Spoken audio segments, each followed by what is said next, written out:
What's up, guys? Goodness, my voice is being kind of weird there. Anyways, uh, welcome to the video today. We're going to be going over the Great Axe in New World. Just want to start off by saying we're on newworldfans.com. Once you make it to their landing page, just hit the builds option here, and you'll see some popular builds. You can see a list of every build that's been made.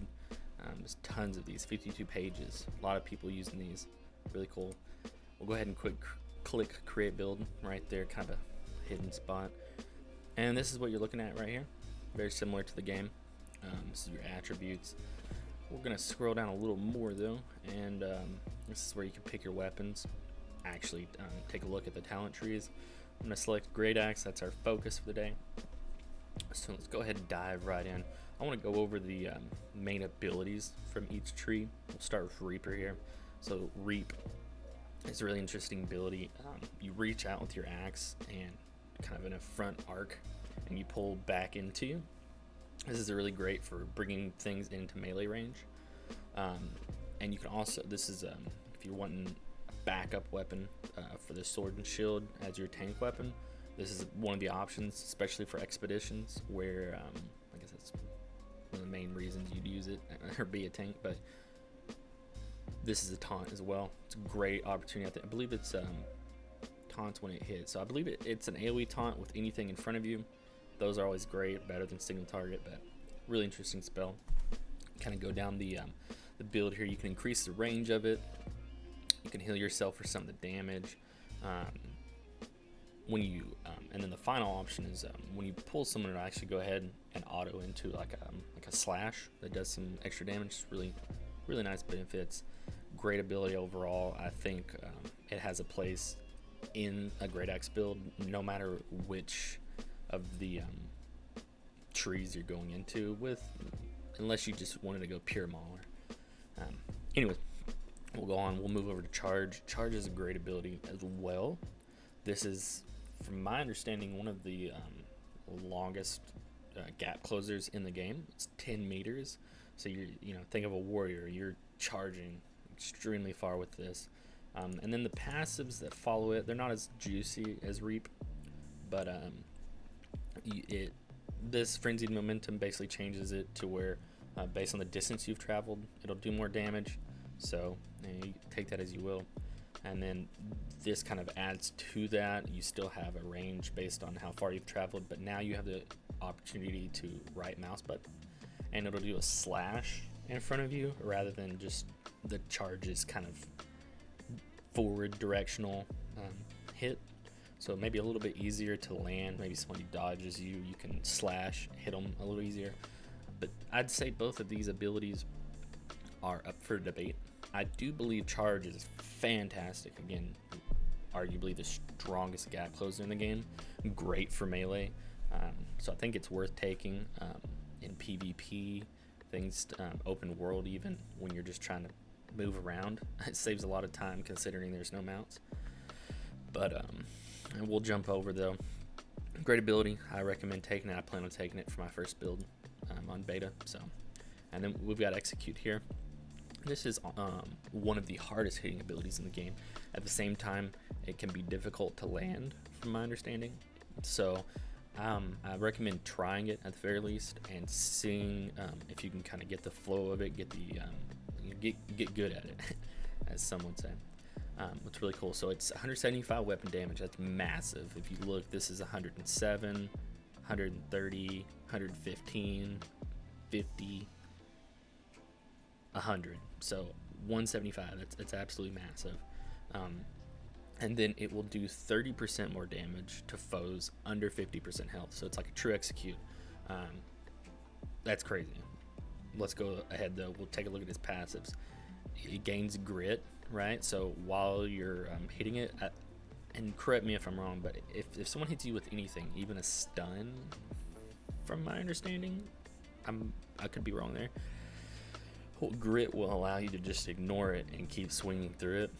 So that's really important for execution, considering it's a 25-second cooldown, and it's your bread and butter. You're wanting to secure kills with this. And then of course execute critical hits 100% versus foes below 30%. So it almost makes you just want to go ahead and wait for 30%, especially on like mobs, right? Just NPCs, they're not necessarily going to heal themselves, so just wait for 30% and seal the deal. You know, that's crazy. Of course, there's other ways to pick some crits and stuff, but we'll get to that in a minute. But that's the Reap tree. Just kind of, it looks like a warrior PvP build off the bat. Really interesting. Let's take a look at Mauler though. So off the rip, we've got Maelstrom. It's kind of similar to Reap, except it doesn't reach out. It's more based off of like the weapon itself just has a little bit, or the ability itself has a little bit wider range, from what I understand. And so this is like a circular pull in, more of like a vortex. I don't really know how to word it. Maelstrom, great. There you go, Maelstrom. Rather than just a frontal arc. So you'll be able to pull things, even if they're behind you to the side of you, you can pull them all in. And then of course you've got some extend the reach of it by 50%, which I believe makes it longer or as long as Reap. Consume all projectiles while it's active. That's great, just defensive added bonus benefit. And then no reprieve. Maelstrom does an extra spin, pulling in foes and dealing weapon damage. So it is kind of difficult. I think this pull is more directed towards PvP, more directional, maybe has a little bit more range and pull to it. However, this seems extremely, potentially could dethrone it. Might just want to use Maelstrom over Reap. It really all based on testing. Everyone's just going to have to test it and see what they like the most. But yeah, being able to block all and then being able to pull in, and then you do another hit just like the final option of Reap here, except it also pulls in. So you actually kind of get like two pull-ins at the same time. This could be extremely great for like big group PvP. I mean, obviously it's great for expeditions, but even PvP, just that added crowd control is going to be interesting nonetheless. We'll move on to Whirlwind. This is kind of the bread and butter, the damage meat of this build, whereas I'd say Execute is the damage majority here, and Reap. It's really cool. It's Whirlwind. It's a Blade Storm, just like a warrior from WoW, right? Just a few things to note. You have to, if you hit a foe, spin again. So you have to hit foes to keep spinning, right? If they get out of range of you, you'll just stop. And this cannot crit. So any kind of added benefit to crit that you might pick up here will not benefit Whirlwind. Then of course, going down the tree, you can get up to a max of 7 rotations. Really nice. You can increase your speed by 50% with it, so making it easier to stay on people. Great for PvP, but also great for keeping the ability going. And then this is unique. These seem to be these passives, these 3 or more foes, seem to be unique to Great Axe. And this is where a lot of people say that it'll be great for expedition content or AoE content. If you have 3 or more foes around you, deal 30% more damage just on top of that. So that's 80% per hit. 8 times 7, I can't do math. That's a ton of damage. So great. Whirlwind, fun ability, really interesting. Don't know the kind of the validity of it in just questing and like early game, but as the game progresses, as things get more health, more difficult, you become stronger. This is a sleeper. We'll go over though. Let's speed it up here. Gravity Well. This one's really interesting. So if you've ever played Overwatch, it's exactly like Zarya's ultimate. It's maybe not as strong in terms of pulling, but you throw just like a gravity well, a tear, a blue vortex on the ground. It pulls foes in, and then it'll eventually blow up after 3 seconds. So that's really cool.